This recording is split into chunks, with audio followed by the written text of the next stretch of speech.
टूटने के बाद 20 ईयर्स का एग्रीमेंट 370 हटने से देश खतरे में आया, ये एक बात, लाइन ऑफ कंट्रोल खत्म हो गया और चाइना गलवान तक आ गया। ये कितना रिस्की है और हमारा सियाचिन वो अब हमारे हाथ में जाएगा या चाइना के हाथ में जाएगा?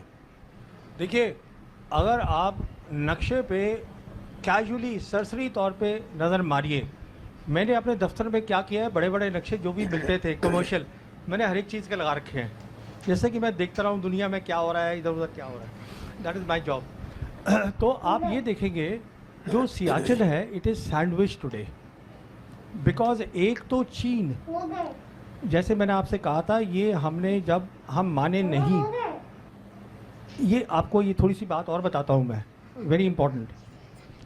ये जब हमने हमारे अमित शाह जी ने कहा कि Aksai Chin is the part of Ladakh UT, उन्होंने ये बोला, और जब जिम्मेदारी ले ली शी जिनपिंग ने पाकिस्तान की भी, Xi Jinping came for the second informal summit with prime minister Modi in Chennai Mahabalipuram in October 2019।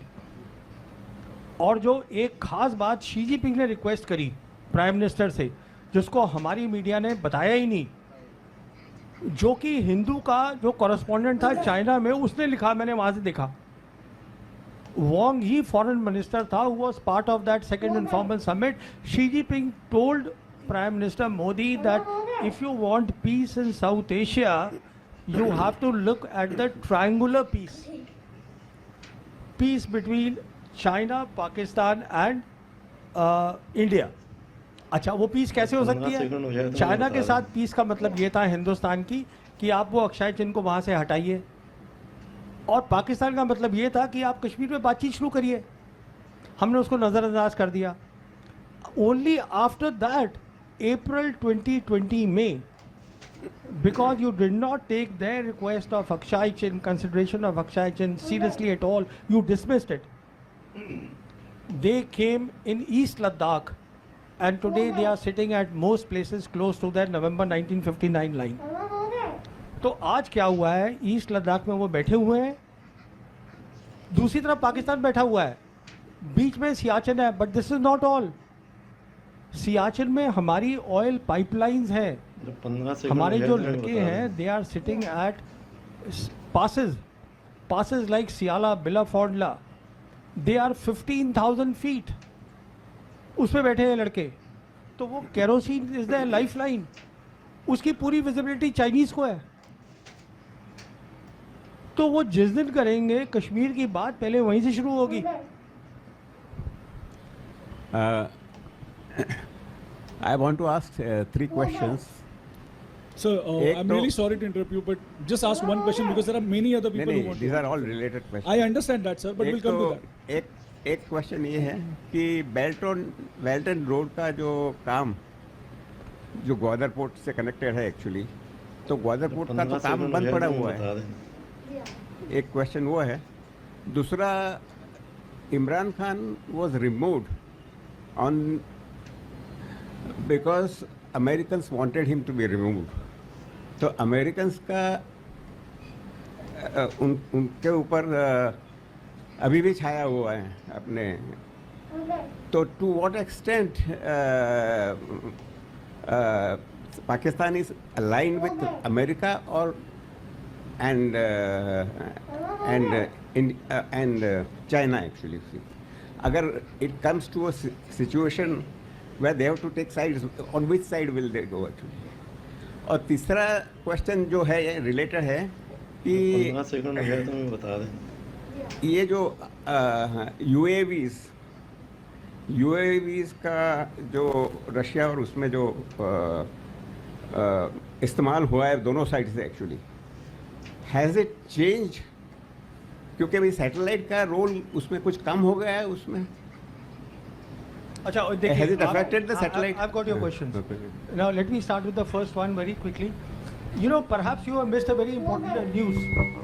वो न्यूज़ ये है कि last year, I think it was November or October, the Chinese Prime Minister Li Qiang and the Pakistan Prime Minister, they inaugurated the Gwadar airport together. And perhaps you missed the news that they have laid a submarine cable from Gwadar to the east coast of Africa and that goes to Europe. कहने का मतलब ये है after operation सिंदूर profile बढ़ गई है पाकिस्तान की, China की डोमिनेंस साउथ एशिया में बढ़ गई है। कहने का मतलब ये है अगर पाकिस्तान आज अपनी गवर्नेंस ठीक कर ले, this is a big if, this is their internal problem. Balochistan is not a military problem. If they can get their governance correct, and that is what the Chinese have been telling them for a long time, then their geopolitics, आप देखिए कहाँ जा रही है। बता दें। अब वहाँ से खड़े होके ग्वादार से you see the entire West Asia, what they call Middle East, you see the Central Asian republics, और कश्मीर जो है अगर आप ध्यान से देखिएगा तो वो सेंट्रल एशियन रिपब्लिक्स के साथ लैंडलॉक्ड है। तो इंडिया को तो वो स्ट्रेटेजिकली बिल्कुल अलग कर सकते हैं। That is the answer to your first question. Second question आपका पॉलिटिकल है, मैं पॉलिटिकल सवालों के जवाब नहीं देता। थर्ड क्वेश्चन आपका है यूएवीज के ऊपर। देखिए यूएवीज का अलग रोल है, सैटेलाइट का अलग रोल है। They are not aligned, you know, they are entirely different. In fact, the future of UAV is 15 second artificial intelligence in UAVs where अच्छा आपको एक और बात बताऊं, पिछले हफ्ते president Putin has announced that we are now building a army, a robotic army as a separate arm. तो मैंने एक किताब लिखी है the last war that came out in 2022 where I have shown a scenario that how the humanoid robots will be there in the battlefield, और ये सब मुकम्मल होगा in the next 2-3 years because the Chinese and the Americans today are leading in humanoid robots that along with driverless cars and the third thing जिसको आप सोच नहीं पाएंगे, Chinese have started a new thing called low earth economy। उसका मतलब ये है कि ज़मीन से लेके और 1 किलोमीटर की हाइट तक now they are using that for economic purposes like robo taxis, and they are saying that by 2030 this will give them $20 billion। तो देखिए ये क्या होता है टेक्नोलॉजी में, पहले आपको आइडिया चाहिए होता है, इमेजिनेशन चाहिए होती है, then you work on that, that is how you innovate। Chinese are doing it। I have So just please. one question. जब 15 सेकंड हो जाए तो हमें बता दें। Do you think suspension of Indus water? Sir mic चालू आहे, जवळ घेऊन बोला फक्त. हां हाँ. तोंड I have just one question. Here. Do you think suspension of Indus water treaty is a wrong decision? Sorry, do I think what? Suspension of Indus water treaty is a wrong decision, do you think? No, we haven't suspended it. We have put in a bench.